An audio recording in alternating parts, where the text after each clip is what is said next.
ఈ loan process, మాస్టర్స్కి apply చేయడము, ఇవంతా ఆన్లైన్లో అందరికీ అవైలబుల్ ఉంటుంది. యాజ్ ఎ స్టూడెంట్ నాకు నేను చేసుకోవచ్చు కదా, విసోర్స్ ఎందుకు అప్రోచ్ అవ్వాలి? అప్లికేషన్ పెట్టిన వెంటనే మనకు అడ్మిషన్ వస్తుందంటే కాదు. స్టూడెంట్ అప్లికేషన్ పెట్టాలంటే ముందు ఆ అప్లికేషన్ పెట్టే ఒక ఎక్స్పర్ట్ టీం అనేది కావాలి, ఎందుకంటే వీళ్ళకి ఇంతకు ముందు ఎక్స్పీరియన్స్ అందులో లేదు. సరే ఇప్పుడు నేను అప్లికేషన్ నేను సొంతంగా పెట్టుకుంటా కదా, కన్సల్టెన్సీకి పోతే నాకు ఫీజు పెరిగిద్దేమో అని ఒక డౌట్ ఒక స్టూడెంట్కి ఉందనుకోండి. బేసిక్గా ఒక యూనివర్సిటీకి స్టూడెంట్ సొంతంగా అప్లై చేశాడు. లెటర్స్ అజ్యూమ్ ఆ యూనివర్సిటీ ఫీజు అరౌండ్ ఒక 20 lakhs బడ్జెట్ ఉంది. మన దగ్గర నుంచి విసోర్స్ తరఫు నుంచి మీరు అప్లికేషన్ పెట్టుకున్నప్పుడు ఏం జరిగిద్దంటే ఇదే 20 lakhs యూనివర్సిటీ ఫీజు ఉండేది, దీని మీద ఒక్క పైసా కూడా పెరగదు. University fees is common for either student or for consultant.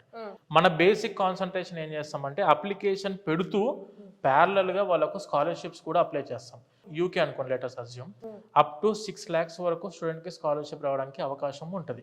మా దగ్గర ఏంటంటే జాగ్రత్తగా 1-2 సార్లు అబ్జర్వ్ చేస్తూ యూనివర్సిటీ అప్లికేషన్తో పాటు స్కాలర్షిప్స్ అప్లై చేస్తాం. స్కాలర్షిప్ అప్లికేషన్తో పాటు తొందరగా ఆఫర్ లెటర్ రావడానికి ఏ విధంగా మనం ఎన్ని ప్రయత్నాలు చేయాలో అన్ని ప్రయత్నాలు చేస్తాం.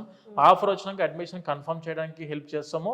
దానితో పాటు ఇలా ఎడ్యుకేషన్ లోన్కి ఇన్ని బ్యాంక్స్ మనం టైఅప్ అయ్యి very low rate of interest తోటి ఎడ్యుకేషన్ లోన్ ఇప్పిస్తాము. ఎడ్యుకేషన్ లోన్ మనం సొంతంగా చేసుకోవచ్చు కదా అంటే మీరు ఎన్నో క్వశ్చన్ ఇందాక, మీరు ఒక 10 బ్యాంకుల చుట్టూ తిరగాల్సి ఉంటుంది. ఇక్కడ ఏం జరిగింది అంటే ఆ 10 బ్యాంకుల టీం మెంబర్స్ ఏదంటే వాళ్ళందరూ ఒకటే ప్లేస్ లో కూర్చొని ఉంటారు, ఆఫీస్లోనే అందుబాటులో ఉంటారు. ఇక్కడికి వచ్చినప్పుడు ఏంటంటే మీరు ఫేస్ టు ఫేస్ వాళ్ళని అప్రోచ్ అవ్వచ్చు.